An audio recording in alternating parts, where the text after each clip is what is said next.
farmers area, we would like everybody to gather here because today, on this special day, we have a speaker, Dr. Chandra L. Ramaprakash from Seribu Biosystems. And he will be, the topic for today is the nutrient management for optimum yield and disease control. All right, I'll give the mic to you, Dr. Chandra. Thank you. Selamat pagi semua. Okay. Come, join. Apa yang kita pelajari hari ini, kita mungkin akan gunakan pada masa yang akan datang. Bukan hari ini kita belajar, hari ini kita boleh sign. So, apa saja yang tak faham boleh Q&A lah. No issue about it.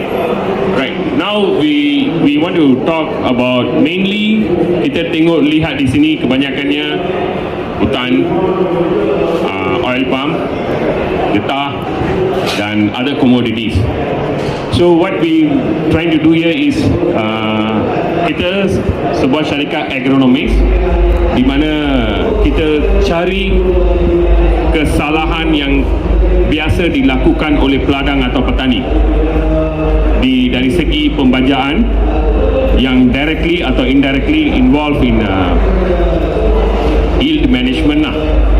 So we have studied for many years. So this is a very short talk I would like to share with you. In Malaysia or all over the world, if you realize that the scientist community or the fertilizer manufacturing or compound manufacturer the community or the factory or producers have made us to think in a certain way.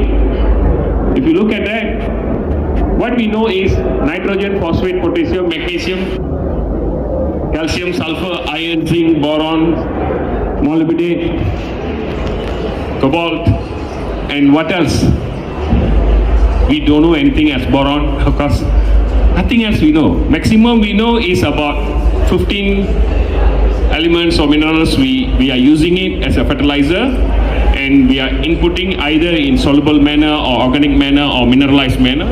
But that is the stuff.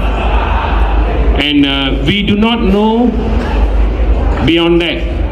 And there are, when you do organically, when you go and harvest something and you do a tissue analysis, you will find 180 other types of minerals or elements are available inside there.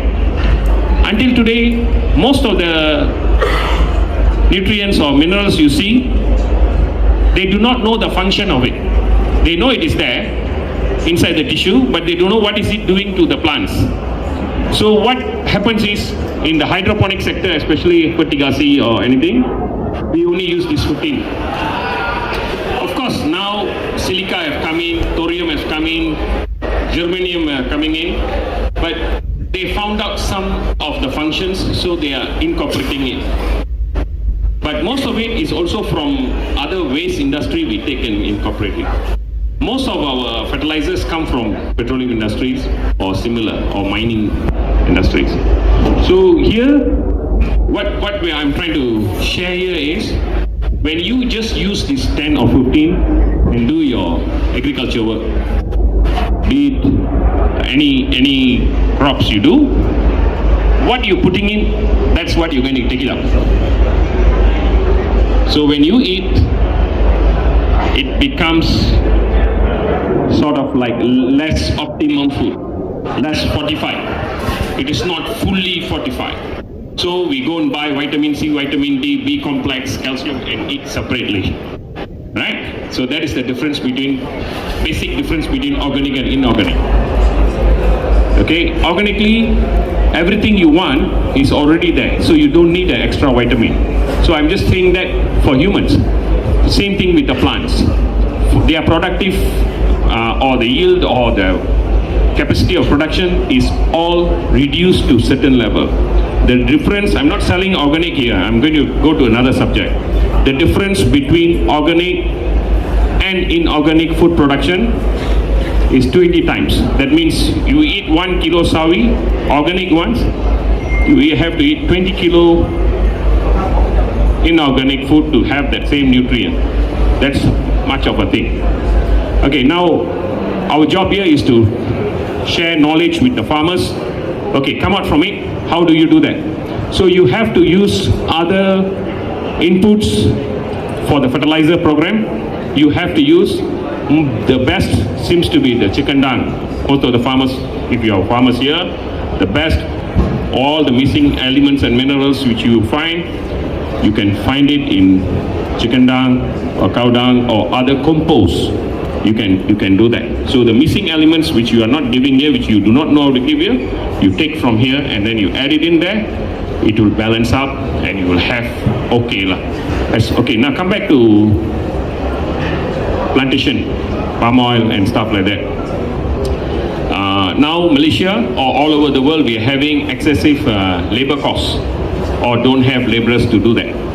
Okay, so we have done a lot of studies, field trials.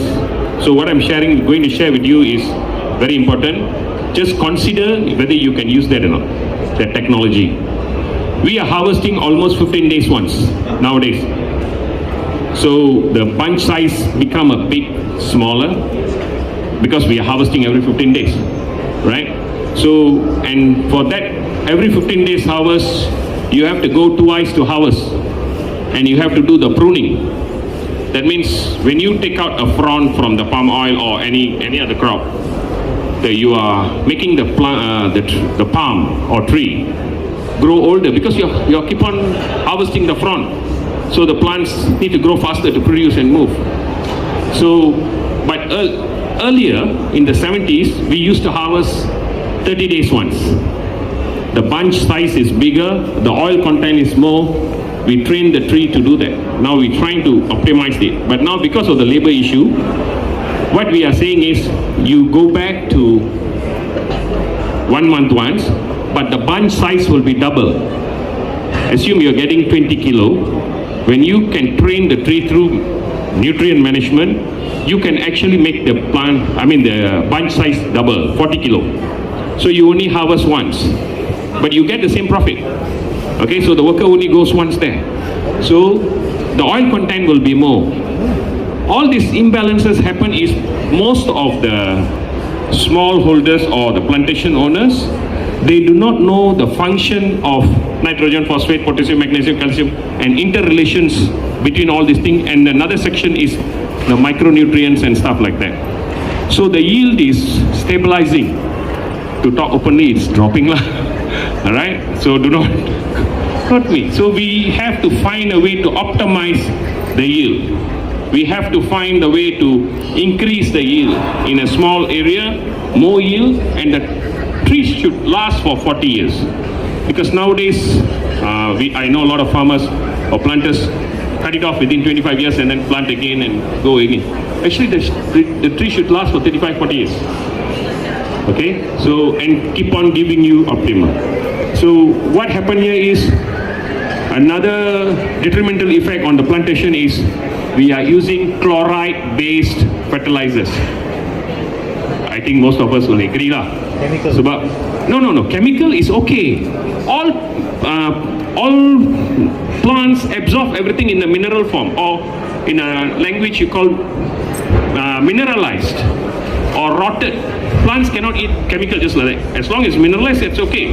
The plants don't mind. They don't care whether you give organic fertilizer or inorganic fertilizer or from chicken dung or cow dung. They don't care.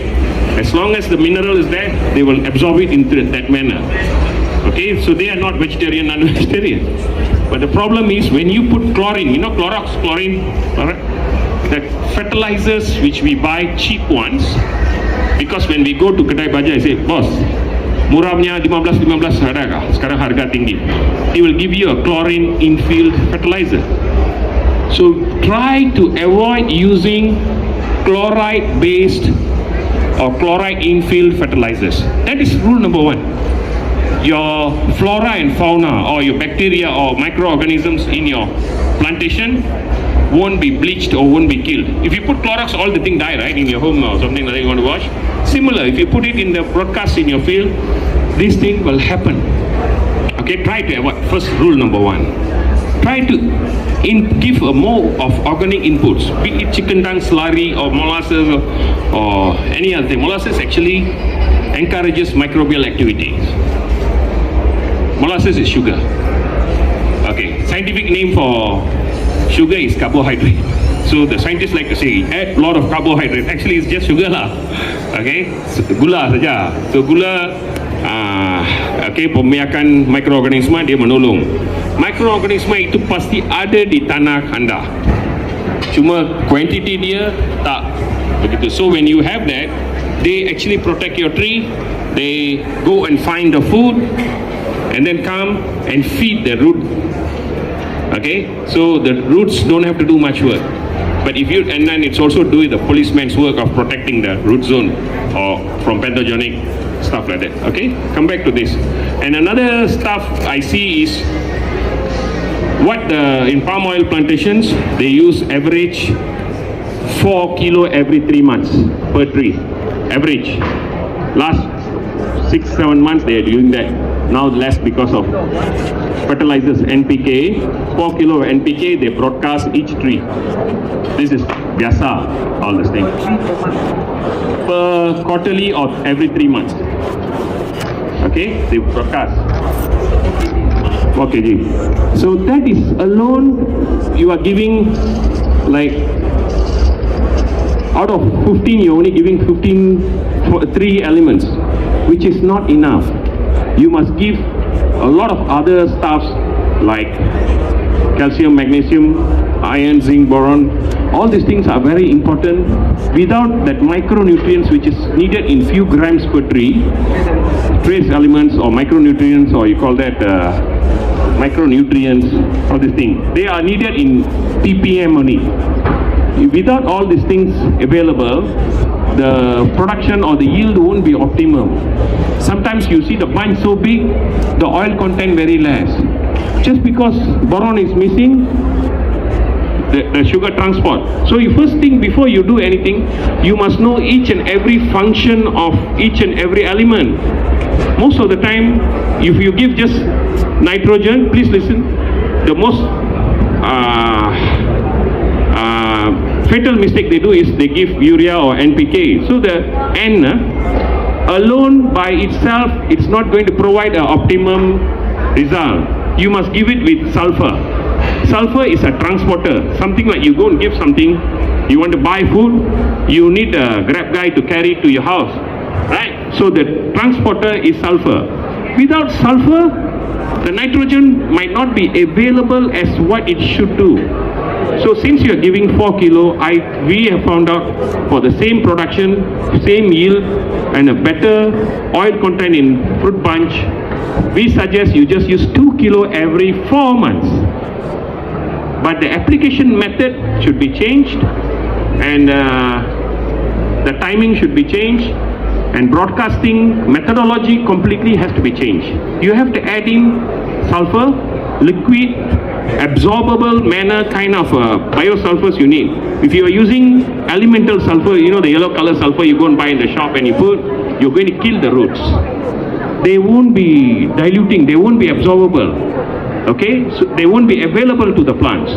They absorb it in the sulfate form.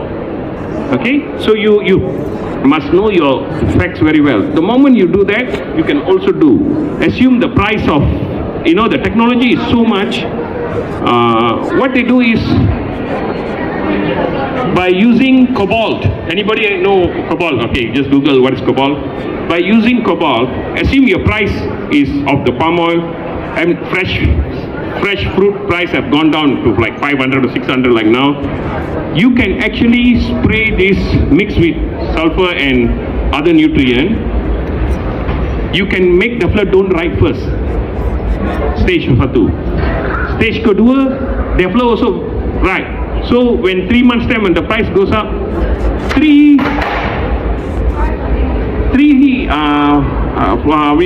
call that, flushes, sekali boleh harvest 4 bunch. So you can wait. So you can do that through nutrient management. You don't have to actually every month, oh kalau saya tak harvest it's going to die. No, the fruit, kita boleh control fruit itu daripada masak. Can delay up to 2 months. That means when you have a lot, one shot you harvest, you make more profit, right? So labor less. You can do all this management through proper understanding of what is each and every function and nutrient of it. Okay, if you see dry season, the bunch is usually kecil dan tak begitu baik. So you can actually do nutrient management spraying application and you can delay the ripening. So the second bunch above that guy will ripe together. So all these techniques are very simple. We provide the technology, we share the technology to farmers. That's why we go to do extension service and all this stuff. Right? Any other question you want to know? Basically I've covered because I'm given 20 minutes, right? I think I've over. What is the... Yeah, that's supposed to be a short talk. All right. Any questions you all want to ask me, sir? No, you can ask me. No problem. Any disease control, sir? Okay, and nutrient management, especially zinc, copper, cobalt, also can control Ganoderma or fungus, fusarium, or root rot. All these things can control. When you don't have that, they dapat sakit lah. It's something like you get a shot, you defend yourself. I just want to ask you, what is, as far as your experience is concerned, what is the role of Dolomite in the plantation sector? Okay, Dolomite, it's a very simple thing. It is calcium and magnesium. Okay, but it is in the raw manner. So to make it, and its pH is alkaline. Right? So when you have alkaline there, Malaysian soil, kebanyakan Malaysian soil are acidic. So when your acid level goes below 5.5, your nutrients won't be absorbed. Your plants will be there, but they won't be. Metabolism is slow, they coma lah, or this not much. Not the performance is not to optimum. So when you add Dolomite, eventually it will be not immediately, but you see when you buy Yara calcium, it's immediately absorbed. But through Dolomite, it conditions the soil. Magnesium and calcium will be absorbed by the roots, which magnesium, you know lah, can produce more flowers, chlorophyll content, photosynthesis, everything. Calcium, you know lah, stop the flower from dropping, stop the fruit from dropping, and resistant against disease, and you know lah, calcium lah, makes the bone or something like that, right? So all the calcium need is very important. So that's a function of it. But we don't see much plantation using Dolomite, but they're using the agricultural line. Kapur or what? Yeah. You know, every country we have our own trend. You see, probably the Dolomite guy is not going and selling to the shop guy and giving him more commission. Right? So, but there is also technology to use this and readily available. But that is going into deeper science. What is the disadvantage of Dolomite? Any the damage? When you put in too much Dolomite, it becomes alkaline. 12. pH becomes 10, 12 or something. So nothing will survive. You need survivability for optimum growth of plants. Your pH should be 5.5, 5.8 to 6.5. So all nutrients will be absorbed. Everything runs on as it should be. Anything above 7, iron won't be absorbed, maybe nitrogen will be absorbed, you have more insects, okay? Because when your trees are green, all the insects will come. So the color blending, everything, you have to play along with the pH. Most people do not understand the value of pH. They say, semalam saya pukul 6 for fertigation or something. Then they will say 6.5. You know, they think only 0.5 what, I adjust. Kalau begitu, pokok itu tak akan perform well. For your information, if you take pH 6 and 7, it's not 0.1 you are adding in. You are doubling the volume of everything there. So it is like you're giving it shock, you know. So if you want to play, you put 6.2, 6.3, 6.1, okay, you can mine. Not 6 to 7 or 6.5, then you gone. Most people do not understand this. Anyway, I'm lucky somebody taught me that. Yes, you want to ask me something? Yes, I'm from Uganda, still from Uganda. All right. You mentioned something to do with the protein. Yes. using water with the chlorine, maybe for irrigation. How do I limit the effect of chlorine on my plants? What is the ppm of chlorine in your drinking water? Not so sure. Okay, no problem, no problem. I'll explain to you. No problem. All this can be done. Chlorine is also needed for the formation of seeds and survivability of. It's one of the nutrients that is needed. But you need it like 1 ppm in your hydroponic solution. If anybody doing hydroponics or fertigation or whatever you call, it is actually you need only 1 ppm. Okay? Anything more, what do? You are going to use it as irrigation water which contains chlorine, right? Hydroponics. No problem. Everybody, even in Malaysia, they do that. Anything above 2, it is going to give some bad problem to their growth. 2 ppm. Anything above 2 ppm, you will have issues in the growth, in the hydroponic solution. I'm going to teach you how to remove it. That's what you want to know, isn't it? All right, no problem, very simple. You take the water, you put in your tank, you put the oxygen pump inside there. Chlorine is a gas, all right? Chlorine is a gas. So when you put it inside there, when the bubbles coming out, it will take out all the chlorine and go away. After 1 or 2 days, you can use it already. There's also chlorine tester meters everywhere. You know the swimming pool guys, they will have the chlorine test kits. Very cheap, 20-30 ringgit you can buy, you can test. Oh, got chlorine, let the bubble run. It's a gas. No issue, very simple. Any other thing, anybody? Before I say thank you.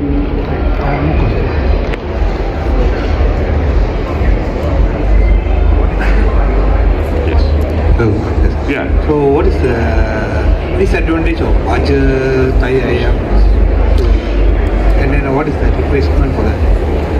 No, you see, please, if anybody wants to use Thai ayam, that we have been, as I told you, we have been programmed to think that Thai ayam is very bad. Okay, just 30-40 years ago, we don't know NPK, nitrogen, all this thing. We are using Thai ayam only. We all survive. That time people live up to 100 years, no. The plants don't care whether it's Thai ayam or Thai lembu or whatever. Okay? I'm here not to sell something to you. So I'm here to tell you the truth. So if you are going to share this knowledge with somebody else, I'm happy also lah. You must understand, Thai ayam, why I'm not mentioning cow dung or goat dung or any other dung. I'm talking about, I'm trying to induce you to use chicken dung. The chicken dung is a bird. It's a bird. Chicken is a bird, right? It's a domesticated bird lah. So this is the only dung you can get a lot. One big bag, fresh one you can get for 3 ringgit. That's considered the best. With ammonia, urea, everything inside there. If you take this and dry it and you do a lab test analysis, the dry way, you get 10% pure calcium. You no need to buy your calcium nitrate in chemical form, which is 180 ringgit or something. You use this, is enough. Okay? So now then we have been told that dia ada sakit lah, dia ada ulat lah, dia boleh pergi kasih pokok mati. Okay, so that's why I'm talking to you. You have to use copper, cobalt and sulfur in soluble biomanner in the slurry. If you want to use it, mix it with a drum of all this water. You mix it, you add all this material, and all the pathogenic stuff, whatever E. coli or whatever is going to be bad for your thing, will be killed. Sulfur is world's #1 invented by Sumerian 5,000 years ago. That's the insecticide, fungicide and fertilizer. Actually, it's not we invented, it's people use this, we are not using it. So when you add, all the pathogenic is gone. And then if you want to add microbes, if you have microbes, you just add in microbes and add some sugar or molasses or whatever you call. Let it run, they will multiply within 1-2 days. Take that, mix it with another 5 times water and put in your broadcast in your field. Microbes is there. Whatever microbes you want, it's already there. If you don't know how to buy microbes, you just go to the jungle, you take the topsoil, the topsoil, mount take, that's like, add it into the thing, mix it, give oxygenation. That means, you know the bubble, air bubble, or any pump to run. Okay? 2 days time, the full of microbes already, because you're giving carbohydrate, sugar, right, for the food, and you're giving oxygen. Everything is full already. The chicken dung already mineralized, all the anaerobic bacteria. That means there are 2 kinds of bacteria. One is surviving on oxygen, you call it aerobic lah, aero, air. One is, methane gas and it's dirty smell, you call it anaerobic. All the anaerobic will be gone, aerobic will be there. You take this, you mix 5 times water, you just broadcast. You get free magnesium, you get free calcium, and all the micronutrient is already there free for you. 3 ringgit saja. Right? No, I'm just I'm supposed to share, I'm not supposed to sell something. Right? Any other secrets you want? I'm here for another 5 minutes. I will answer you. Yes, sir. And some countries, like I went to Cebu, they don't have chicken farm there. They don't have cattle there. They eat and finish already. They don't have a cattle industry in Cebu.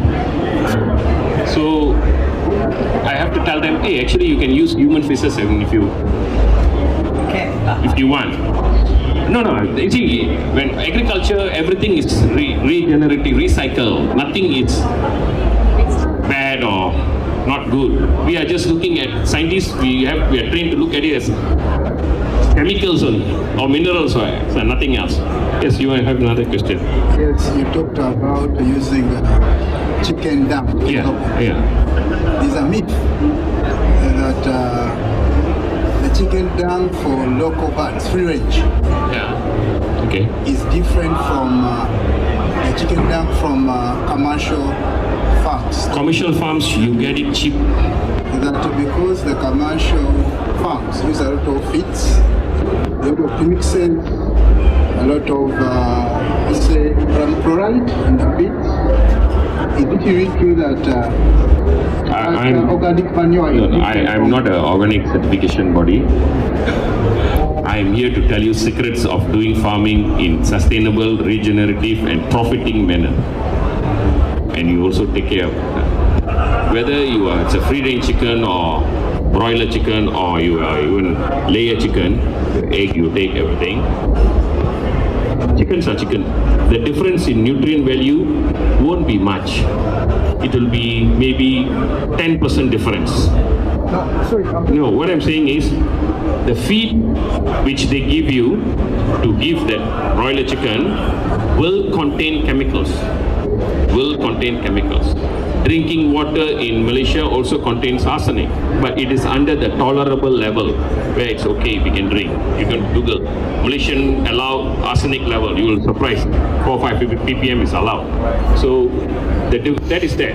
So what in Malaysia, what they do is, as long as you're using chicken dung and stuff like that, it is still allowable in organic farming.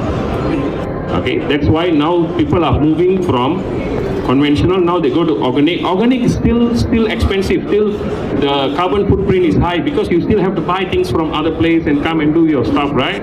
Actually now we're going into regenerative. That means you don't even bring things from outside. You produce the waste in your farm integrated, where this crop's waste is that crop's food, and so all that kind of thing. You have multi-crop polyculture. You can even do that, but you can't do that commercially. Okay, so that's why you need to break up the farms into small. Every family run one, then everything is sustainable. My question was, does it affect the performance of the plant? Is there a difference between the other? Nobody have done a research on that. I don't believe. My job is to go and find people's research. Right? Anything else people want to ask? Anything? And anybody wants free samples of our biosulfurs, you can come to lot 146. I will give it to you as a complimentary for all the listeners here, not to everybody. All the people here, you can come, I can give you, it's worth 30-40 ringgit, I'll give you free because today is the last day. I want to give out some free samples. Alright, thank you. I'm Chandra Ramprakash. Nice Thank you, Dr. being here. Chandra. please visit Thru Biosystems at Lot 146. Thank you so much. All right. Thank you, Dr. Chandra.